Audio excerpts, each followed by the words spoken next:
Selamat sore Bapak Ibu Saudara-saudari yang terkasih dimanapun Anda berada bersama semua jemaat. Kembali pada sore hari ini kita rindu untuk jamahan Tuhan. Kita rindu untuk kita bisa mendengar apa yang Tuhan mau pimpin di dalam hidup saudara dan saya. Apa yang Tuhan mau kita lakukan di dalam perjalanan sebagai anak Tuhan selama hidup di dunia ini. Mari kita satu dalam doa. Bapa dalam surga, terima kasih Tuhan. Kami bersyukur sebagaimana kami boleh ada pada sore hari ini. Kami percaya bahwa urapan Roh Kudus-Mu ada di tengah kami, boleh menjamah setiap kami, sehingga kami bisa Tuhan untuk memfokuskan diri kami, untuk mendengar, untuk belajar, untuk menerima apa yang Engkau akan katakan, apa yang akan Engkau bicarakan di tengah kami ya Yesus. Terima kasih Bapa. Berikan umat-Mu ini kemampuan untuk mampu menyerahkan hidup, menyerahkan dirinya, dan menyerahkan segala pergumulan di dalam tangan Tuhan. Karena di dalam nama Tuhan Yesus selalu ada jawaban. Di dalam nama Tuhan Yesus selalu ada jalan keluar. Terima kasih. Karena kekuatan baru selalu Engkau berikan di dalam firman-Mu. Terima kasih Bapa. Di dalam nama Tuhan Yesus, hamba berdoa. Haleluya. Amin. Bapak, Ibu, Saudara-saudari yang terkasih, banyak sekali tantangan, persoalan, apapun yang harus saudara dan saya alami di dalam hidup ini. Tetapi pada sore hari ini, apa yang akan kita pelajari dan tema khotbah adalah hidup yang berserah kepada Tuhan. Ya, mungkin kita tidak menyadari selama ini kita mau memakai kekuatan kita sendiri. Pada waktu Anda, pada waktu saya menghadapi tantangan hidup, menghadapi persoalan hidup, kita berusaha dengan pikiran kita, dengan kekuatan kita, tetapi kita melupakan Tuhan, bahwa Dia yang senantiasa menciptakan saudara dan saya itu selalu memberikan perhatian khusus. Di dalam persoalan hidup, tantangan yang silih berganti, Tuhan selalu mau campur tangan. Ya, haleluya Bapak Ibu yang terkasih. Tetapi saya mau katakan, hanya di dalam kita mampu berserah kepada Tuhan, itu adalah kunci daripada Tuhan bertindak. Pada waktu kita mau menyerahkan beban pergumulan hidupmu dan hidupku, disitulah saatnya Tuhan Yesus mampu untuk bertindak. Ya, bukan selalu setiap waktu Tuhan itu akan bertindak untuk menolong. Kadang-kadang Tuhan itu juga mendidik saudara dan saya di dalam pengalaman-pengalaman proses kehidupan ini. Dan Yesus menunggu, Tuhan menunggu. Mampukah saudara dan saya berserah, percaya kepadanya secara total? Bahwa melibatkan Tuhan di dalam segala tindakan yang kita perbuat di dalam hidup ini, disitulah Yesus akan bertindak untuk menolong saudara dan saya. Amin. Ya, mungkin pada hari-hari ini yang terkasih, ada anak-anak Tuhan yang mengalami keterpurukan, mengalami masalah, ya, menunggu jawaban-jawaban doa yang belum kunjung datang untuk mendapatkan jawaban, ya. Tetapi Tuhan senantiasa melihat, bahkan menunggu apakah ada di antara anak-anaknya mau melibatkan Dia di dalam segala persoalan hidup ini, mau berserah kepadanya. Ya, yang terkasih, saya mau mengatakan, berserah dan pasrah is very different. Berserah kepada Tuhan itu positif. Tetapi kalau pasrah, ya terserahlah. Tuhan mau jawab oke, nggak dijawab juga oke. Nah, itu pasrah di dalam hal yang negatif. Ya, tetapi untuk berserah, ada satu keaktifan di dalam diri Anda dan saya. Berserah itu melibatkan Tuhan. Mengakui keterbatasan kita, mengakui bahwa kita tidak mampu keluar dari persoalan hidup yang kita hadapi. Oleh karena itu kita butuh Tuhan. Ada amin? Kita butuh campur tangan Tuhan, memberikan jawaban, memberikan jalan keluar. Ya, dan Tuhan senantiasa sudah memberikan rambu-rambunya, kata-katanya, jawaban-jawabannya, tuntunannya di dalam Alkitab. Kuncinya adalah, apakah Anda dan saya mau membaca Alkitab? Mau mencari Dia? Mau memohon pertolongan, melibatkan Roh Kudus di dalam tantangan hidup ini? Sungguh luar biasa, ya. Kita tahu bahwa Yesus mati di kayu salib. Dia menyerahkan dirinya, menyerahkan nyawanya karena sangat mengasihi saudara dan saya. Penyerahan total kepada Bapanya di surga. Berserah total. Oleh karena itu sudah sepantasnya bagi Bapak Ibu pendengar yang setia, kalau Yesus sudah menyerahkan nyawanya untuk kita, alangkah baiknya kita juga mau percaya dan berserah total kepadanya di dalam persoalan hidup yang kita hadapi. Ada amin? Haleluya yang terkasih. Ya, mungkin ada lagi yang bertanya, Bu Pendeta, saya harus berserah macam apa? Mengapa saya harus berserah? Apakah kurang lama saya menunggu jawaban doa? Saya tunggu-tunggu di dalam permohonan saya juga sampai hari ini belum terjawab. Jadi saya harus berserah apa lagi? Banyak sekali ya mereka yang menghadapi dilema seperti itu. Memang untuk menyerahkan masalah kita kepada Tuhan tidak mudah. Tidak mudah yang terkasih, ya. Tetapi ingatlah kasih Kristus yang Dia sudah berkorban di Kalvari. Dia penyerahan total sampai mati untuk menyelamatkan Anda dan saya. Masihkah kita tidak percaya akan kasih Kristus? Ya, sedemikian rupa. Ya, pengorbanannya sangat sempurna. Pengorbanan Yesus yang Dia lakukan, ya. Jadi, apakah saudara juga mau menyerahkan keinginan nafsu daging yang senantiasa kadang mengejar di dalam diri kita harus diturutin? Kita nggak bisa menyerah. Aku mau yang ini, aku mau yang itu, aku mau yang sedemikian sesuai dengan keinginan daging. Tapi bukan dengan keinginan Roh Kudus, bukan keinginan daripada Tuhan. Ya, sedemikian rupa yang terkasih. Ya, tetapi Yesus Dia katakan, ya, mari kita akan baca bersama-sama. Biar kehendak-Mu Bapa yang jadi, bukan kehendak-Ku. Mampukah Anda berbicara sedemikian rupa?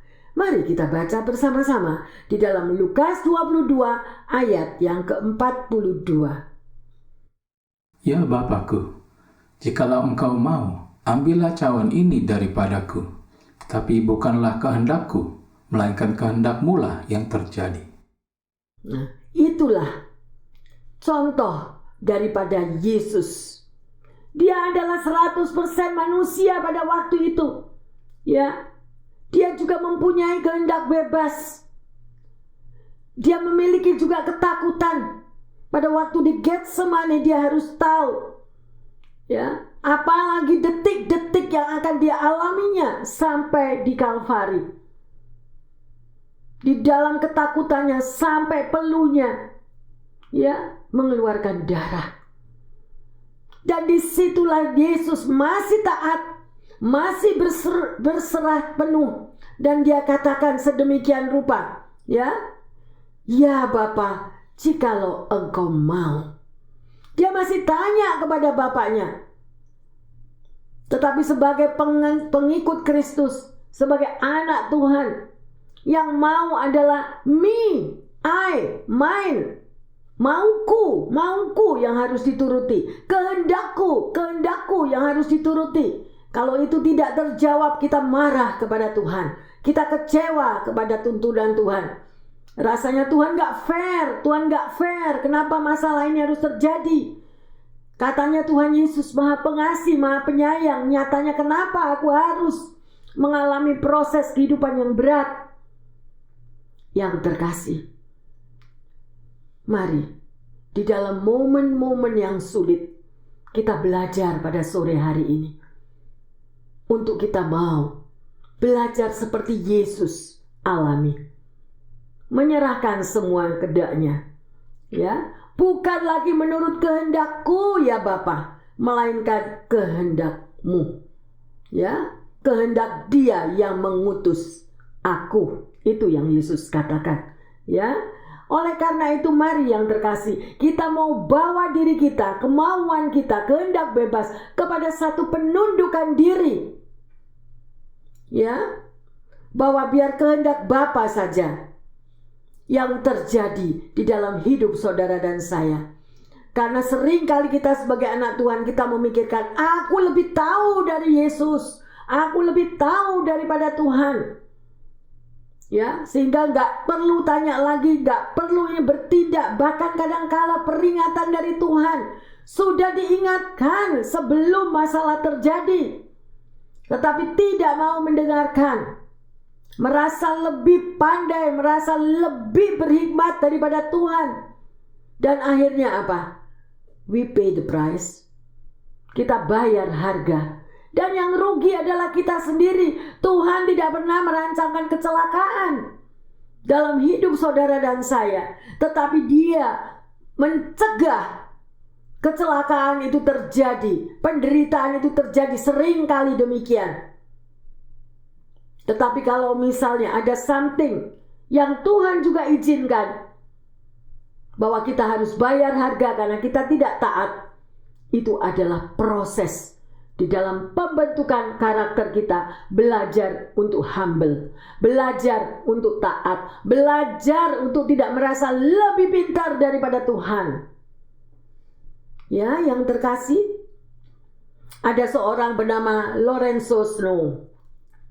Pada tanggal 31 Maret tahun 1899, dia merayakan ulang tahunnya yang ke-85. Dia adalah seorang presiden direktur dari satu seminar sekolah, ya, sedemikian rupa. Universitas Brigham Young namanya. Dan untuk memperingati hari ulang tahunnya itu, jabatannya sebagai seorang presiden direktur di dalam universitas itu dan juga yang ada gerejanya. Hidupnya selalu berserah kepada tuntunan Tuhan. Dia tidak pernah mau keluar di dalam menjalankan keputusan atau bertindak atau bekerja tanpa penyerahan totalnya kepada Tuhan. Karena dia tahu, kalau aku tidak berserah sepenuhnya kepada Tuhan, maka aku akan bayar harga. Aku akan mengalami banyak kegagalan. Aku akan mengalami banyak penderitaan apabila aku tidak menyerahkan semua beban pergumulan yang ada di dalam gereja ini maupun yang ada di universitas ini. Dan dia akhirnya mengalami kesaksiannya, ya, di dalam usia yang 85 tahun dia tetap mengalami kesuksesan demi kesuksesan. Kuncinya yang terkasih, di dalam penyerahan totalnya, Tuhan yang bertindak, Tuhan yang menolong, Tuhan yang menuntun, ya, luar biasa. Mari kita lihat di dalam Yohanes 5 ayat yang ke-30. Aku tidak dapat berbuat apa-apa dari diriku sendiri. Aku menghakimi sesuai dengan apa yang aku dengar, dan penghakimanku adil, sebab aku tidak menuruti kehendakku sendiri, melainkan kehendak Dia yang mengutus aku. Luar biasa. Apakah Anda pernah membaca ayat ini? Ataukah justru pada waktu ini Anda mendapatkan firman ini? Ya, oleh karena meteraikan firman ini yang terkasih, ya, bahwa saudara dan saya tidak dapat berbuat apa-apa daripada diri kita sendiri. Setiap hari kita memohon tuntunan Roh Kudus untuk menuntun perjalanan hidup saudara dan saya. Mohonlah kepada Tuhan untuk mencengkram kehendak bebas kita, mencengkram kedagingan kita, sehingga terjadi penundukan diri dan mengizinkan kuasa Tuhan yang bekerja. Maka disitulah langkah-langkah kehidupan kita. Tidak perlu lagi kita mengalami ketakutan. Mampukah, pertanyaannya, mampukah saudara dan saya berserah sepenuhnya? Itu adalah kunci daripada, sekali lagi saya katakan, Tuhan bertindak membela hidup Anda dan saya. Haleluya, luar biasa. Mari kita lanjut di dalam Filipi 3 ayat 14. Dan berlari-lari kepada tujuan untuk memperoleh hadiah, yaitu panggilan surgawi dari Allah dalam Kristus Yesus. Amin. Ya, di dalam penyerahan total inilah yang terkasih, Paulus juga berkata, aku berlari-lari kepada tujuan untuk memperoleh hadiah. Artinya dia bukan berlari-lari kepada perjalanan keluar daripada jalan Tuhan, tetapi Paulus berlari-lari. Dia tetap berada di dalam jalan Tuhan untuk memperoleh hadiah panggilan surgawi dari Allah dalam Kristus Yesus. Apakah saudara dan saya tidak rindu untuk mengalami hal itu seperti Paulus? Saya berharap saudara juga rindu mendapatkan hadiah daripada Tuhan. Jangan keluar daripada jalur yang sudah ditentukan sebagai anak Tuhan. Ya, luar biasa. Ya, mari kita mau mengevaluasi diri kita. Apakah selama ini kita sudah melakukan kehendak Bapa atau kehendak kita sendiri? Mari kita baca di Matius 16 ayat ke-24.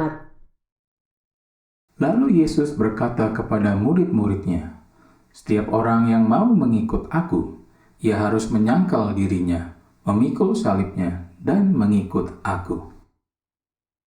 Amin. Itulah syarat untuk menjadi pengikut Yesus, pengikut Kristus, yaitu kita mau menyangkal diri, menyangkal kedagingan kita, berani untuk memilih jalan yang hanya dari kehendak Allah, dan hidup sesuai dengan kebenarannya. Ya, sungguh luar biasa. Bapak, Ibu, saudara-saudari yang terkasih, mari kita bersama-sama akan pelajari. Ada 3 hal, ya, bagaimana Anda dan saya untuk mampu hidup berserah kepada Tuhan. Cara yang pertama, matikan kedaginganmu. Ya, submit your flesh. Ya, itu yang penting. Ada partisipasi di dalam diri kita. Sekali lagi saya mau katakan, hidup yang berserah kepada Tuhan, bukan pasrah. Pasrah yang negatif artinya, ya udahlah, aku tidak bisa begini, suka-sukanya lah. Suka-sukanya Yesus mau apa dalam hidupku. Bukan itu yang terkasih. Ada partisipasi di dalam diri kita untuk mampu menyerahkan diri kita di dalam tangan Tuhan. Ya, sekali lagi dengan tanda petik, bukan pasrah yang negatif, tetapi melibatkan Tuhan. Artinya ada keaktifan untuk kita mau berseru dan mau berjalan di dalam jalannya Tuhan. Bukan jalan kita sendiri, yaitu dengan mematikan daging kita. Ya, saya akan bacakan untuk Anda. Ya, di dalam Amsal 28 ayat yang ke-26. Siapa yang percaya kepada hatinya sendiri adalah orang bebal. Tetapi siapa berlaku dengan bijak akan selamat. Ya, ada rambu-rambunya. Oleh karena itu saya amat menyayangkan bagi Anda yang tidak suka untuk membaca Alkitab, tidak suka untuk setiap hari mau merenungkan, mau menghayati, mau meditasi rambu-rambu yang Tuhan berikan di dalam perjalanan hidup saudara dan saya. Ya, bahkan marah, komplain, kecewa di dalam menghadapi masalah hidup. Semuanya sudah tertulis yang terkasih.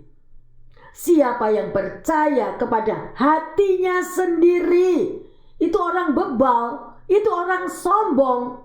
Apalagi kalau sudah dikasih tahu, jangan nak, jangan lakukan hal itu. Ya, tetapi gak mau dengar, terabas terus. Akhirnya apa? Itulah kesombongan. Kita bayar harga. Dan kalau bayar harga, sakit. Kalau sudah bayar harga, akhirnya jadi apa? Marah-marah, bad mood, semua orang sekelilingnya kena. Sedemikian rupa.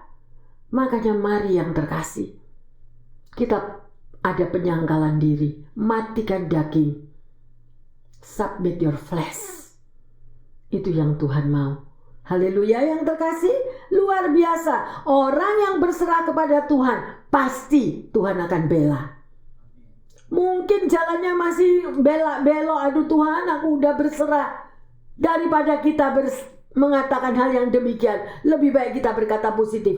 Terima kasih Tuhan, kalau persoalan ini jadi, itu baik buat aku. Karena aku percaya Engkau bela hidupku. Kemenangan pasti terjadi bagiku. Itu yang terkasih.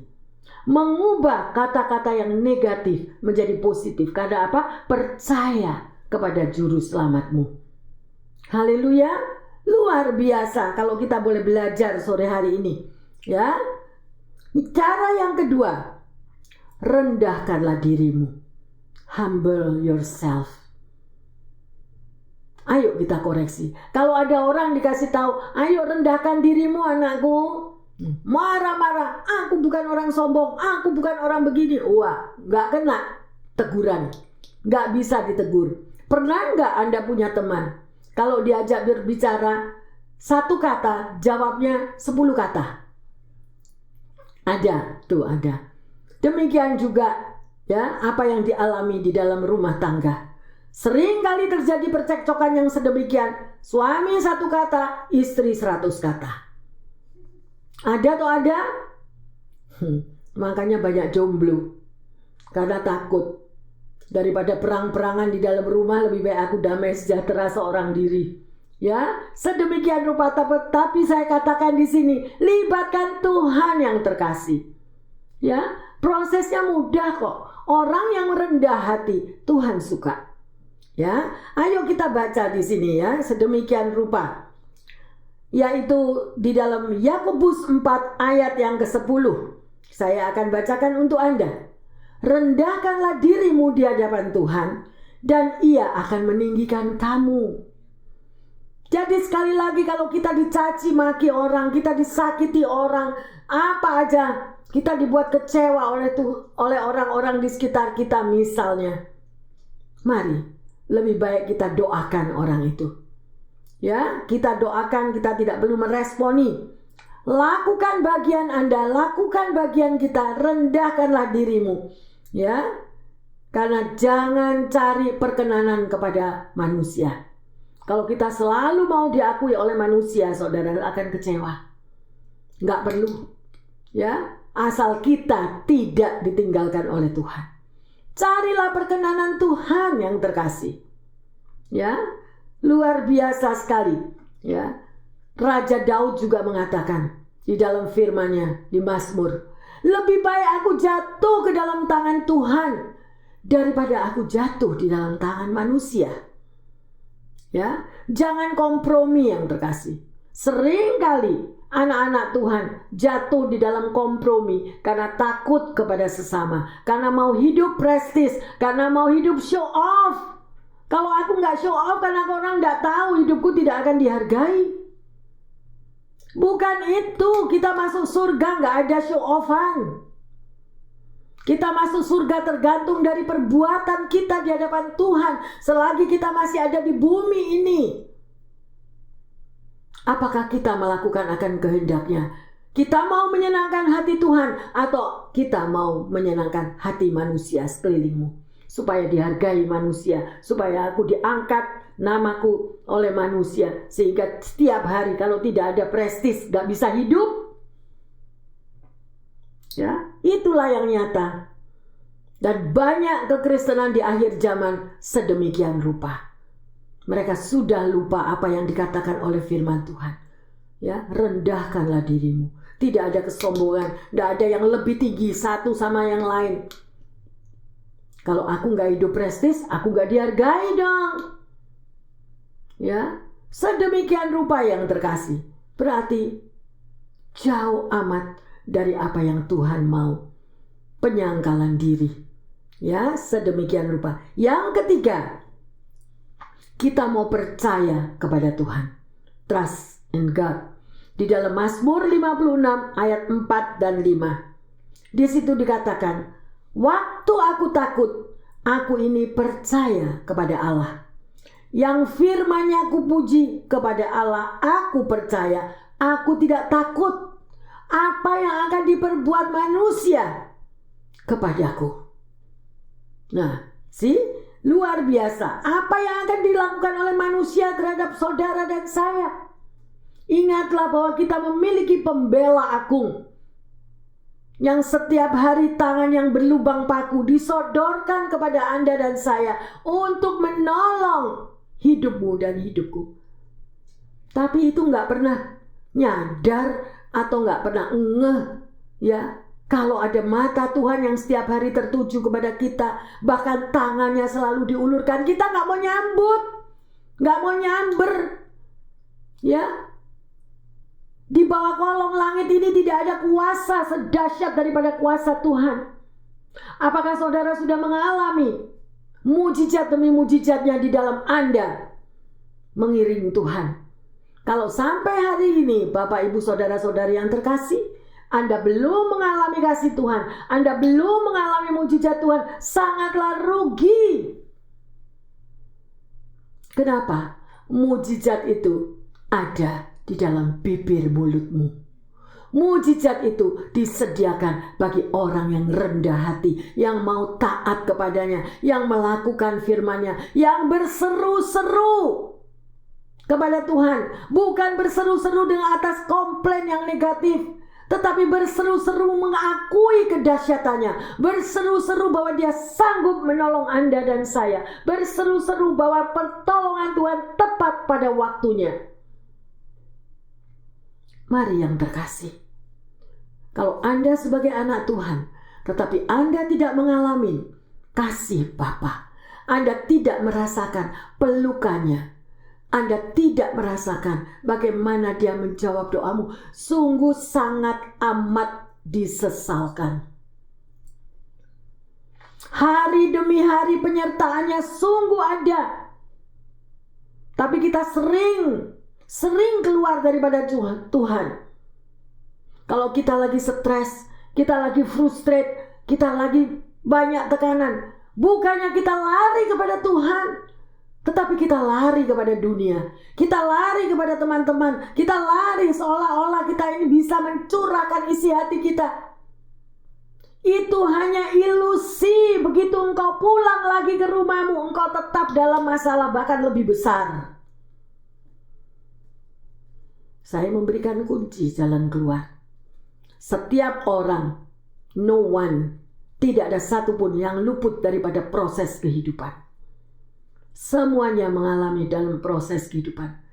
Tetapi kalau Anda tahu kuncinya di dalam proses kehidupan itu, kita melangkah di tempat yang tepat, kita berkata dengan kata-kata yang tepat kepada Tuhan, kita lari di dalam pelukannya dengan mengucap syukur, berdoa dan berpuasa, mengampuni orang yang menyakitkan kita, dan kita menyerahkan kepada Tuhan. Percaya, jawaban doa gak lama yang terkasih. Apa yang tidak pernah engkau pikirkan, apa yang tidak pernah engkau bayangkan, apa yang tidak pernah, ya, engkau senantiasa menyadarinya, Dia berikan mujizatnya. Ayo, mungkin selama ini Anda belum melakukan hal itu. Kalau jam doamu sudah up and down, kalau ingat dia doa, ndak ingat dia ndak doa, ya, dalam pengucapan syukur, lagi-lagi ucap syukur, itu tidak pernah dilakukan, ya, semuanya. Jadi hidupnya jauh daripada Tuhan. Jangan menyalahkan Tuhan kalau jawaban belum terjadi. Gak bisa kita doa nunut yang terkasih, sorry. Memang ada orang-orang yang berdoa untuk Anda, tetapi alangkah baiknya kalau orang yang berdoa dengan Anda itu join dengan Anda sendiri yang berdoa. Jadi semakin kuat, semakin dahsyat. Luar biasa. Ayo kita praktek gitu loh. Karena Tuhan Yesus itu hidup. Dia tidak inginkan Anda berjalan sendiri. Penyertaannya sungguh nyata. Jawaban doa sungguh ada. Mujizatnya tetap ada. Dahulu, sekarang, sampai selama-lamanya. Jangan andalkan otak. Jangan andalkan pikiran sendiri. Kalau gua nggak ke kiri ya ke kanan. Kalau gua nggak maju ya mundur. Kalau nggak bisa ke bawah ya ke atas. Jadi pakai pikiran sendiri. Tetapi tidak melibatkan Tuhan. Kata Tuhan, dilihat terus. Kamu mau jalan sendiri? Silahkan. Alami. Bayar harga. Mari yang terkasih. Firman Tuhan adalah surat kasih Kristus. Jawaban bagi Anda dan saya. Hanya orang yang mengalami yang bisa berbicara. Hanya orang yang mengalami bisa mengatakan, He is alive. Dia hidup. Dia pembela agung. Tidak bisa dijabarkan dengan kata-kata, dengan rumus matematika. Karena Yesus ajaib. Apalagi yang saudara tunggu? Mau hidup di dalam keajaiban Allah? Tunduklah akan firman-Nya. Rendahkanlah dirimu. Sedemikian rupa. Ya, kita semua perlu Tuhan. Oleh karena itu, percayalah kepadanya.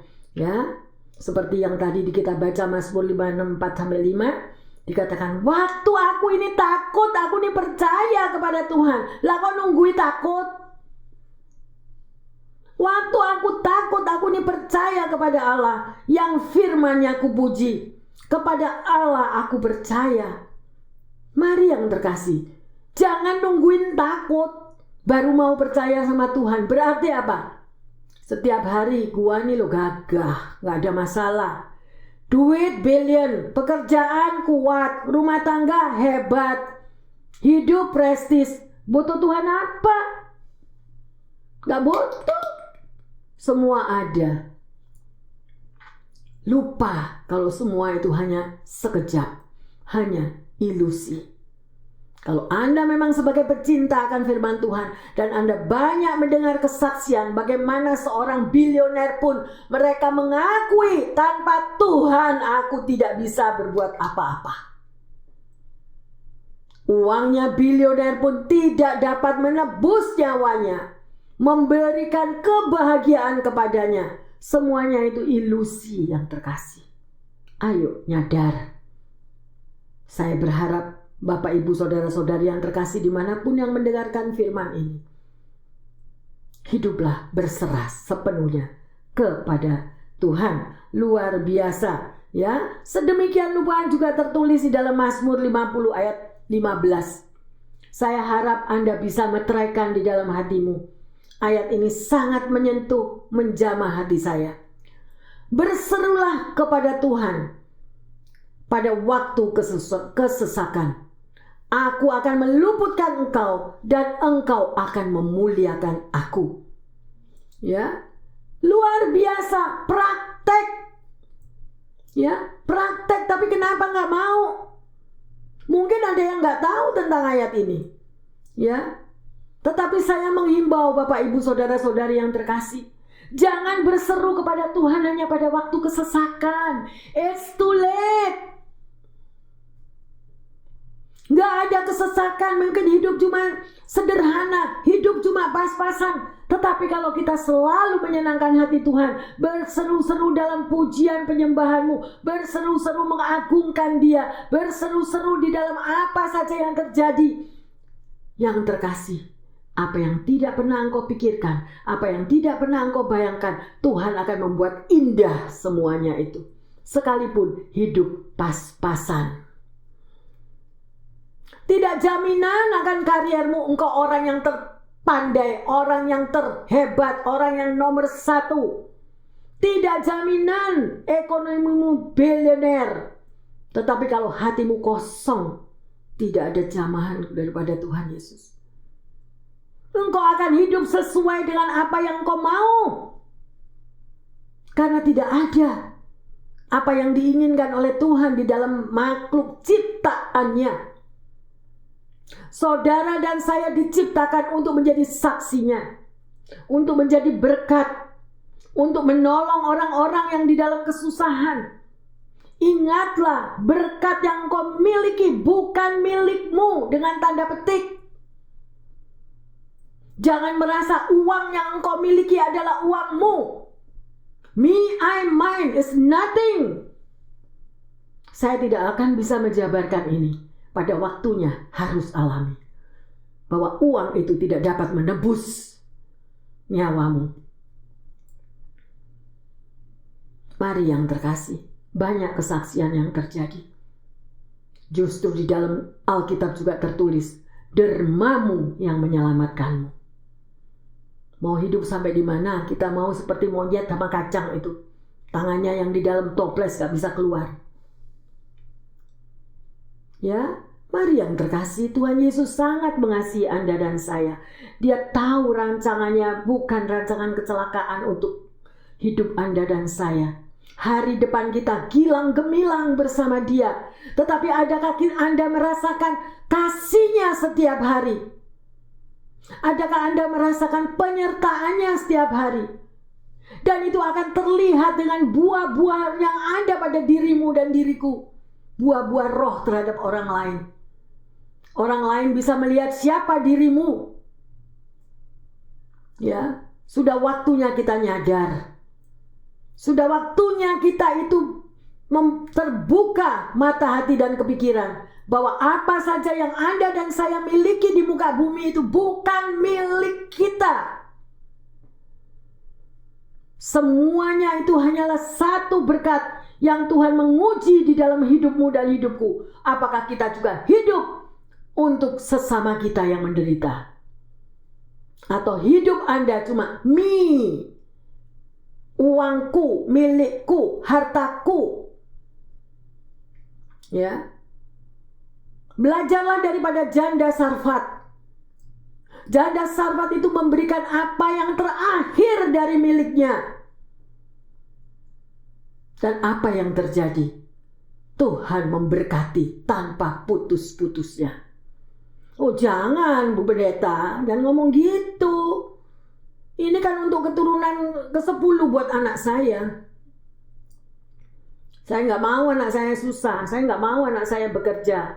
Oleh karena itu saya sudah kumpulkan semua harta kekayaan buat anak cucuku. Baca lagi di dalam Alkitab. Kalau Anda rajin membaca Alkitab tahu. Orang yang kaya yang Tuhan minta, ikutlah aku, juallah semua hartamu. Apa yang dia jawab? Nah, karena Tuhan tahu bahwa kita ini adalah manusia greedy, serakah. Tidak semua orang serakah. Bagi yang mereka yang pernah mengalami kasih Kristus, bagi mereka yang sudah mengalami proses padang gurun yang begitu parah, pertemuan dengan Yesus tidak akan menginginkan harta dunia lagi. Memang kita harus hidup, memang ada harga yang harus dibayar, memang harus ada pengeluaran-pengeluaran yang harus kita bayar. Tetapi kita tidak serakah. Kalau Anda sudah mulai memikirkan dirimu, ini punya aku, ini milikku, oke aku memberi, tapi cuma setetes. Boleh aku menolong, tetapi cuma segini. Ingatlah, nafas hidupmu engkau tidak bayar. Kalau malam hari ini juga nafas kita diambil, dan kita pergi kemana, kita akan berhadapan muka dengan Tuhan. Sekali lagi, hidup yang berserah kepada Tuhan.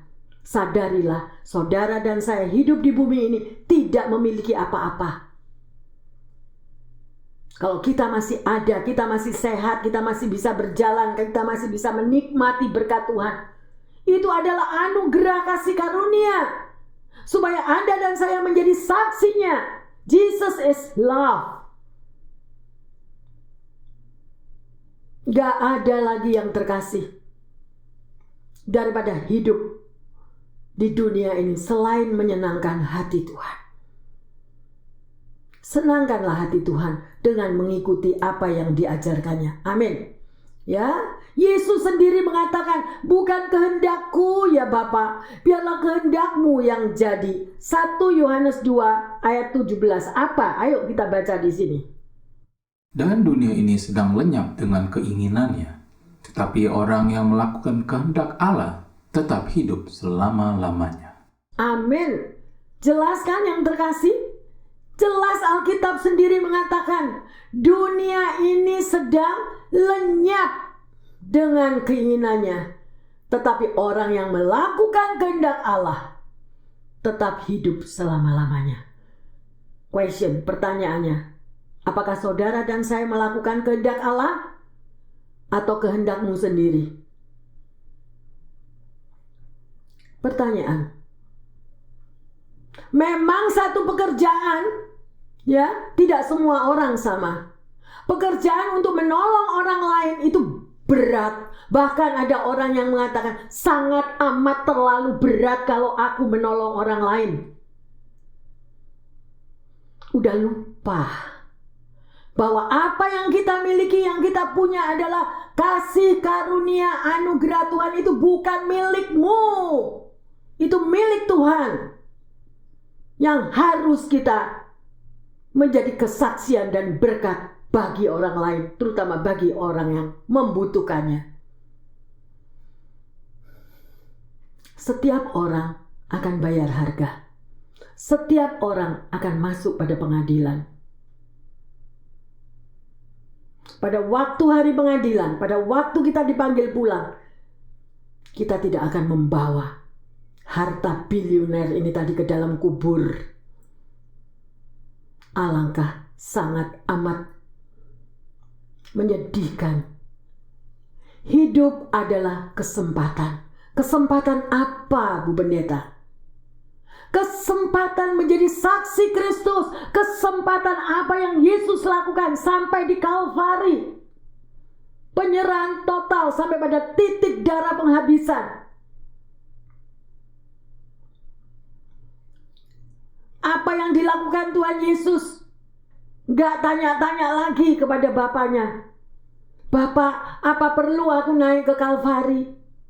Bapak, apa perlu aku masuk Getsemani? Tapi dia katakan, apabila mungkin. Ya, dia masih memohon, lewatkan. Tapi kalau gak boleh, ya udah. Beri aku kekuatan untuk melakukan kehendakmu. Menolong orang gak perlu tanya yang terkasih.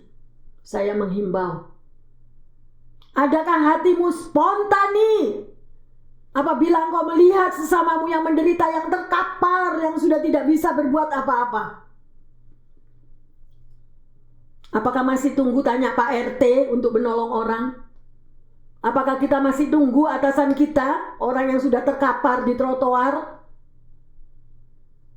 Saya menghimbau bagi para pendengar, Bapak, Ibu, Saudara-saudari terkasih dimanapun Anda berada. Masih ada waktu, hidup adalah kesempatan. Berubahlah, jangan greedy, jangan serakah. Itu bukan milikmu. Saya pun tidak memiliki apa-apa. Seluruh sisa hidup hanya untuk kemuliaan Tuhan. Mari Bapak Ibu yang terkasih, kita baca Galatia 2:20. Namun aku hidup, tetapi bukan lagi aku sendiri yang hidup, melainkan Kristus yang hidup di dalam aku. Dan hidupku yang kuhidupi sekarang di dalam daging adalah hidup oleh iman dalam Anak Allah yang telah mengasihi aku dan menyerahkan dirinya untuk aku. Luar biasa. Ayo baca lagi. Baca lagi, meteraikan dalam hatimu. Dikatakan, namun aku hidup, tetapi apa? Bukan aku lagi, ya, melainkan Kristus yang hidup di dalam aku, ya, melainkan Kristus yang hidup di dalam aku, melainkan Kristus yang hidup di dalam diri pendengar, Bapak, Ibu, Saudara-saudari yang terkasih. Kalau Kristus itu ada dan hidup di dalam diri kita yang terkasih, berarti tidak ada greedy. Because Jesus is love. Amin. Tidak ada lagi serakah. Karena Yesus itu hidup di dalam dirimu. Engkau pasti juga mempunyai DNA Jesus. Engkau pasti juga punya spirit love, roh kasih. Kalau mau menolong orang, gak perlu tarik dulu dosanya orang itu. Kalau mau spontani membantu orang lain, tidak perlu menghakimi orang itu. Oh ya, dia dulunya salah, oh dia dulunya begini, oh dia dulunya begitu. Tuhan tidak pernah menghakimi saudara dan saya apabila kita bertobat. Apabila kita minta ampun. Bahkan Tuhan mengatakan, walaupun dosamu semerah kirmisi, aku mampu membuat putih seperti salju. Kok begitu sok kita mau menghakimi orang lain? Mari yang terkasih, hidup adalah kesempatan. Berubahlah. Sebelum masalah itu terjadi dan kau akan mengalami masalah itu sendiri, baru kita nyadar bahwa kita selalu membutuhkan pertolongan orang lain. Betul? Kita selalu membutuhkan pertolongan Tuhan. Kita selalu juga membutuhkan pertolongan orang lain. Itulah yang dikatakan Yesus adalah pokok anggur dan kitalah semua carang-carangnya. Apa artinya? Kita bergandeng tangan. Selalu ada persatuan, selalu ada kasih Bapa. Hidup di dalam zaman kisah para rasul. Apa yang mereka alami, mereka bagi sama-sama. Ayo, jangan menjadi Kristen KTP yang hidup hanya untuk dirimu sendiri. Bersyukurlah kepada Tuhan. Firman Tuhan ya dan amin. Hidup adalah kesempatan. Apa yang kita tabur juga kita akan tuai. Pasti kita akan tuai. Kalau kita menabur kasih, kita juga akan menuai kasih. Kalau kita menabur baik, kita juga akan menuai kebaikan. Ya, sesuai dengan apa yang Anda tabur. Siapa yang menabur angin, dia akan menuai angin puting beliung. Yang berbicara adalah firman Tuhan. Amin. Yang terkasih, luar biasa. Bapak, Ibu, saudara-saudari yang terkasih, apakah Anda pernah tahu lagunya Tiap Langkahku Diatur oleh Tuhan? Tahu kan semua lagunya? Ya. Sedemikian dikatakan ya bahwa tangan kasih Tuhan selalu memimpin hidup saudara dan saya. Ya, dan langkah kaki kita selalu dipimpin oleh Tuhan. Ya. Dan ke tempat tinggi saudara dan saya dihantarnya. Ya, sampai kita tiba di surga yang bakah, ke rumah Bapa di surga. Lagu yang berjudul aslinya adalah Each Step I Take. Ya, ini ditulis oleh seorang remaja yang berusia 19 tahun. Dia bernama Elmo Mercer. Ya, ia menulis lagu ini pada tahun 1981 ketika melayani penginjilan di Korea Selatan. Elmo melihat bagaimana derita dari orang-orang Kristen di Korea. Namun mereka tetap bertahan dan percaya kepada Tuhan. Sehingga Tuhan berperkara di Korea Selatan dan memberkati negara itu secara luar biasa. Lewat lagu ini Elmo Mercer ingin menyampaikan bahwa saat kita mengakui Yesus sebagai Tuhan, bagian kita adalah berserah dan percaya penuh kepadanya, maka Tuhan yang akan menuntun jalan hidup saudara dan saya. Sekalipun kita berjalan di dalam lembah kekelaman, Tuhan tetap akan pegang kendali atas hidup kita. Seperti seorang gembala yang menuntun domba-dombanya. Demikian hidup saudara dan saya dituntun dalam tangannya. Dia akan membawa saudara dan saya di padang rumput yang hijau dan di air yang tenang. Mari kita baca 1 Petrus 5 ayat yang ke-7. Serahkanlah segala kekhawatiranmu kepadanya, sebab ia yang memelihara kamu. Amin. Luar biasa yang terkasih. Ya, bagaimanapun keadaan saudara dan saya hari ini, belajarlah untuk taat dan berserah kepada kehendak Tuhan. Ya, kalau kita percaya, kita berserah sepenuhnya kepada Tuhan, pasti ada pertolongan. luar biasa. Ada seorang pria yang bernama William McPherson. Ya, yang terkasih, ini kisah nyata ini saya bagikan karena saya mendapatkan sebuah cerita yang sangat indah dari seorang teman yang mengirimkan kepada saya. Dan setelah saya membacanya, sungguh cerita ini sangat menyentuh di dalam hati. Ya, William McPherson ini berasal dari Inverness, Skotlandia. Pada tahun 1883 dia datang ke Amerika untuk mengadu nasib. Sekalipun ia tinggal di dalam keluarga Kristen, tetapi dia tidak mau menerima Kristus sebagai juru selamat dalam hidupnya. Bahkan hidupnya menjauh dari Tuhan. Menurut kesaksian temannya, akhirnya dia bertobat juga dan dia menjadi seorang Kristen. Tetapi setelah itu tidak lama, dia terjerumus lagi dalam kehidupan yang penuh dosa. McPherson bekerja di pertambangan di Colorado. Satu hari dia mengalami kecelakaan dinamit dan hampir mati. Kedua matanya menjadi buta, kedua tangannya harus diamputasi. Dengan penuh penderitaan dan perjuangan untuk hidup, dia mulai kembali kepada Tuhan.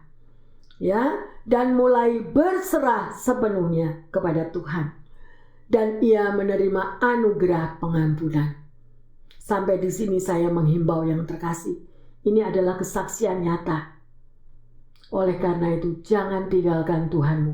Melekatlah kepada Tuhan. Karena kita tidak tahu apa yang akan terjadi esok hari. Ya, sedemikian rupa. Jadi dengan keberadaannya dia sudah tidak mempunyai dua mata, dia tidak mempunyai dua tangan, sedemikian rupa. Hidupnya penuh penyesalan. Dan yang terlebih penyesalan yang sangat terbesar adalah dia tidak bisa membaca Alkitab. Dia begitu sedih, ya. Temannya datang menghibur dengan menyanyi dan membacakan Alkitab untuknya. Tetapi itu tidak memuaskan dia. Tidak cukup baginya. Sampai pada satu hari, McPherson mendengar berita ada seorang wanita dari London yang membaca dengan huruf Braille, yaitu satu sistem huruf yang dibaca melalui rabaan dengan penggunaan bibirnya. Dengan berharap untuk melakukannya hal yang sama, McPherson ingin sekali untuk dia bisa membaca Alkitab dengan huruf Braille dengan bibirnya. Namun ia sangat kecewa karena syaraf yang ada pada bibirnya tidak berfungsi. Suatu hari ketika ia sedang mencoba membaca Alkitab dengan huruf Braille dengan bibirnya, tiba-tiba tersentuhlah lidahnya. Ya. Dan dia mulai bisa membaca Alkitab dengan huruf Braille memakai lidahnya. Kemudian dia bergumul dan bergumul terus untuk dapat mengerti. Akhirnya setelah 3 minggu dia bisa membaca dan menghafalkan pasal pertama dari Injil Yohanes. Dan dengan alat yang sederhana yang didesain dengan katrol dan pemberat, sehingga sentuhan siku akan menaikkan atau menurunkan Alkitab tersebut.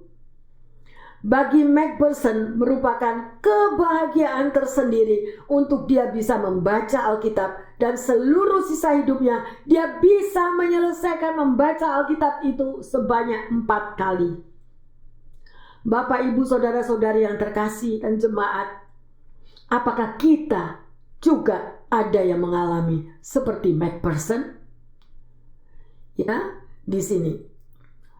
Dan apakah kita bisa melihat kegigihannya untuk dia tidak menyerah di dalam hidupnya, tetapi dia serahkan sepenuhnya hidupnya kepada Tuhan. Ia punya banyak alasan untuk kecewa. Ya, meskipun kekecewaan dengan adanya tragedi yang terjadi. Juga seolah-olah kenapa Tuhan membiarkan bom itu terjadi. Tetapi setelah itu McPherson bangkit dan masih bisa mendengar bisikan sayang daripada Tuhan Yesus kepadanya. Dia mengingat kembali kata-kata cinta Sang Juru Selamat. Macpherson bangkit dari keterpurukannya dan tidak mau menyerah dari keterpurukannya, melainkan dia hidup dan berserah sepenuhnya kepada Tuhan.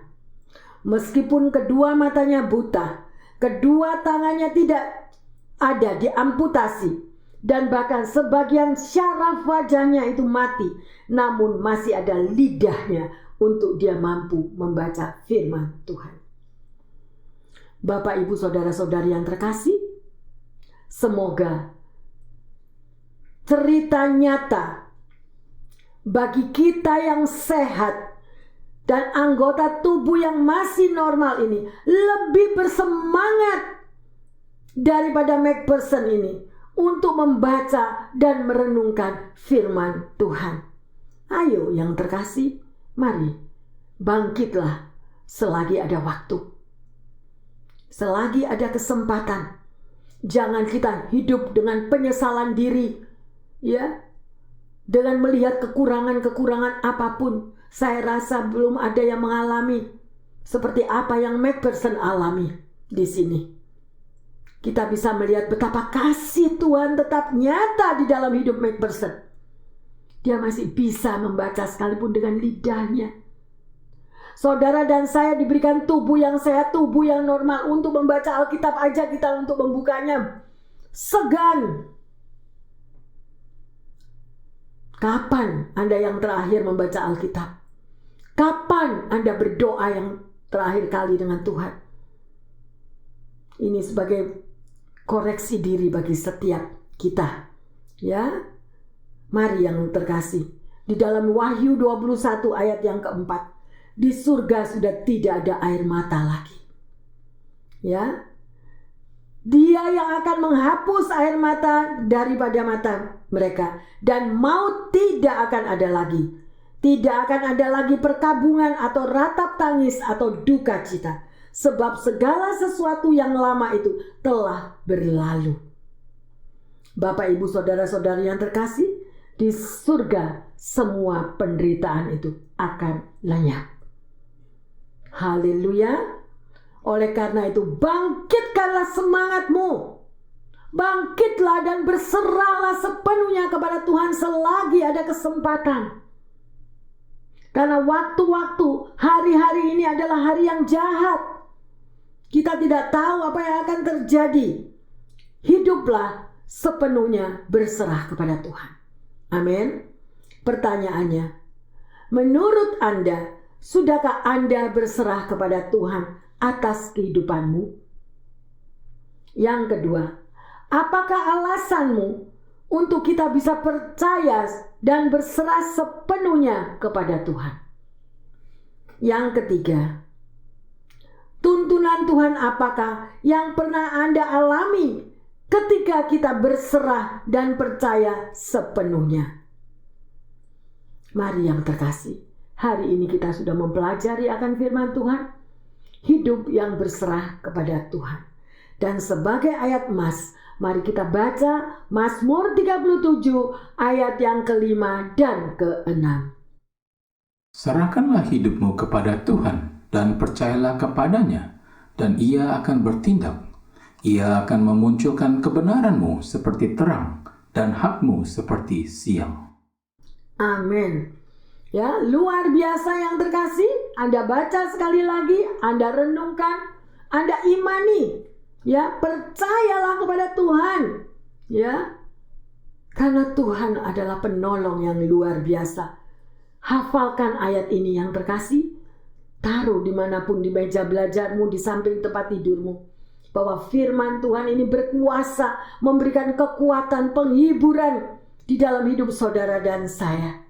Ya, dan kita sudah belajar hari ini bagaimana kasih Bapa untuk memberikan satu ulasan yang begitu indah. Bagaimana Anda bisa hidup yang berserah sepenuhnya kepada Tuhan.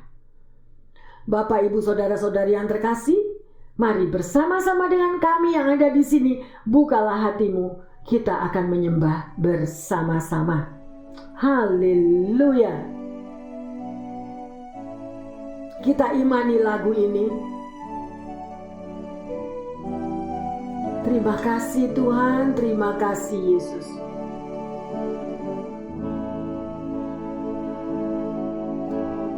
Dalam segala perkara, Amin. Tuhan punya rencana Yes Lord. yang lebih besar dari semua yang terpikirkan. Amin. Haleluya. Apapun yang kau berbuat, tak ada maksud jahat, sebab itu ku lakukan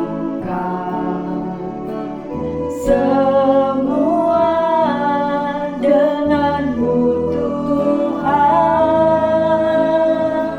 Ku tak akan menyerah pada apapun juga, sebelum ku coba semua yang ku bisa, tetapi ku berserah kepada kehendak-Mu.